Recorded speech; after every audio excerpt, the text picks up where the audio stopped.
I'm Jocelyn Tai. And I'm Eleanor Huang. And I'm Kailani Stewart. And welcome to the video. Today, we're investigating how Mean Girls explains World War I.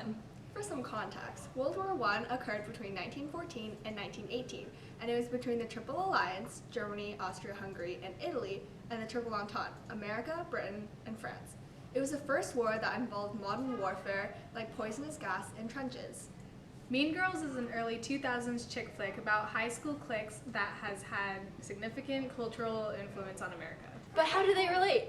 Keep on watching to discover the surprising parallels between the seemingly dissimilar events.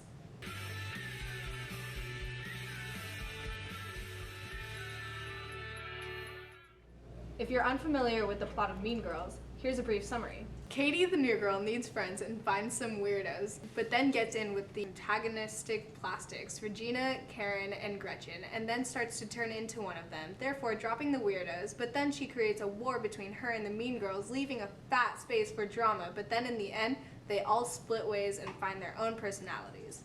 World War I was caused by an escalation of events that include militarism, alliances, nationalism, imperialism, and finally the assassination of Archduke Ferdinand.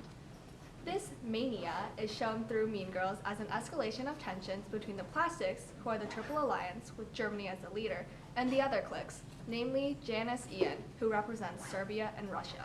The assassination of Archduke Ferdinand of Austria-Hungary was truly the straw that broke the camel's back. In 1914, a Serbian nationalist shot the Archduke and his wife.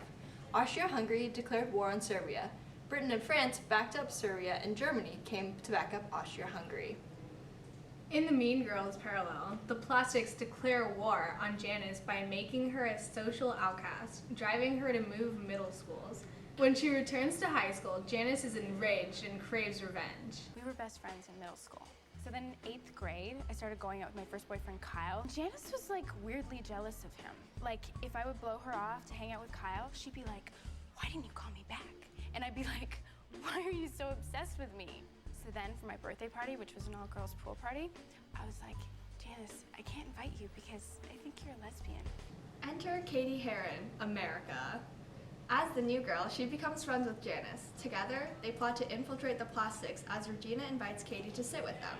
Janice encourages Katie to sabotage the Plastics, but Katie tries to remain neutral. At the Halloween party, Regina kisses the boy that Katie likes, and Katie is furious. How could Janice hate Regina? She was such a good slut! That is so not fetch. This betrayal is like the sinking of the RMS Lusitania in May 1916, where German ships attacked a US ship, tempting America to get involved. Katie is more than tempted to begin the sabotage of Regina, but she maintains a friendly facade. They're these weird nutrition bars my mom uses to lose weight. Give me it. Is butter a carb? Yes. This is much like America, staying neutral in the war, but still providing weapons to the Allied powers. Shortly later, in the Battle of Jutland, the Triple Entente was able to win strategically, but Germany won tactically because more British soldiers died.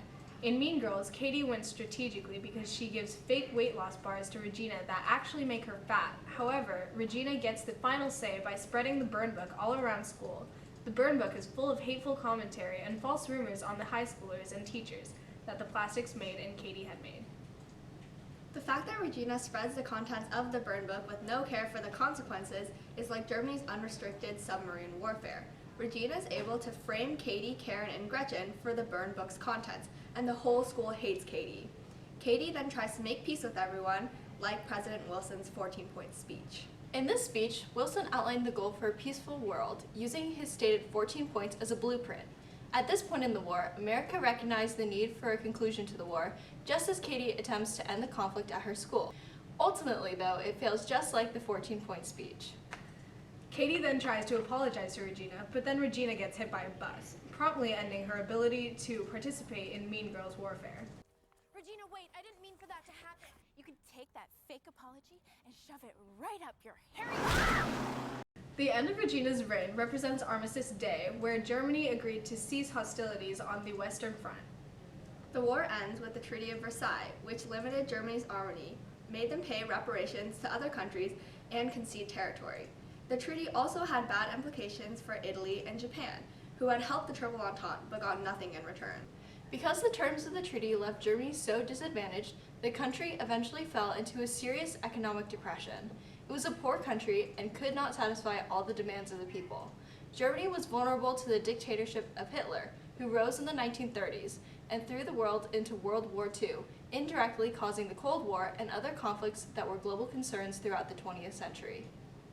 Mean Girls ends with the spring fling, where Katie is crowned the spring fling queen. Instead of taking the crown for herself, she breaks the crown into pieces and gives them out to everyone.